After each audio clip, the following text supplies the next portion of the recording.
بسم اللہ الرحمن الرحیم۔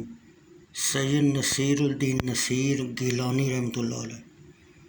اللہ تعالیٰ نے حضور صلی اللہ علیہ وسلم کو نور فرمایا، اور نور کا کام بھٹکے ہوں کی رہنمائی کرنا ہوتا ہے۔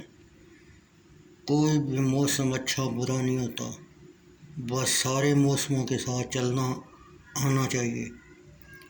قرب الہی کا معیار تقویٰ ہے۔ اللہ تعالیٰ کے نزدیک حافظ آیات سے عالم حیات کا مقام زیادہ بلند ہے۔ بغیر علم کے جو بھی شخص مقام ولایت کا دعویٰ کرتا ہے، وہ اپنے دعویٰ میں ہرگز سچا نہیں۔ انتقام برابری کی بنیاد پر ہوتا ہے، جبکہ معاف کر دینے سے بلند مقام حاصل ہوتا ہے۔ ایک مسلمان کے صرف اللہ اور اس کے رسول صلی اللہ علیہ وسلم کا کلام تنقید و اعتراض سے پاک ہونا چاہیے۔ مایوسی گناہ ہے، یہ ایک مکروہ فعل ہے۔ مثال دے کر بات سمجھانا سنت اللہ ہے، جسے صوفیاء نے پوری طرح اپنایا۔ موضوع کی مناسبت سے لہجے میں تندی کا آ جانا ایک قدرتی بات ہے۔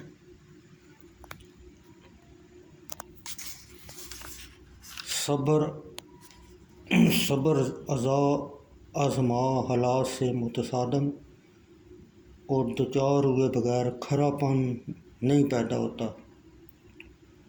قرآن و سنت کے مقرر کردہ اصولوں اور حدود میں رہتے ہوئے ایک مسلمان کو زندگی بسر کرنی چاہیے۔ صدور کرامت کسی صاحب علم سے ہی ہوتا ہے۔ علم انسان کے لیے سب سے بڑی دولت ہے۔ علم انسان کے لیے سب سے بڑی دولت ہے۔ اصل عقیدہ تو اللہ تعالیٰ کی توحید اور پیغمبروں کی رسالت کا مفہوم سمجھنا اور اسے دل میں جگہ دینا ہے۔ عربی زبان کا سب سے بڑا شاہکار قرآن مجید اور اس کے بعد حدیث نبوی صلی اللہ علیہ وسلم۔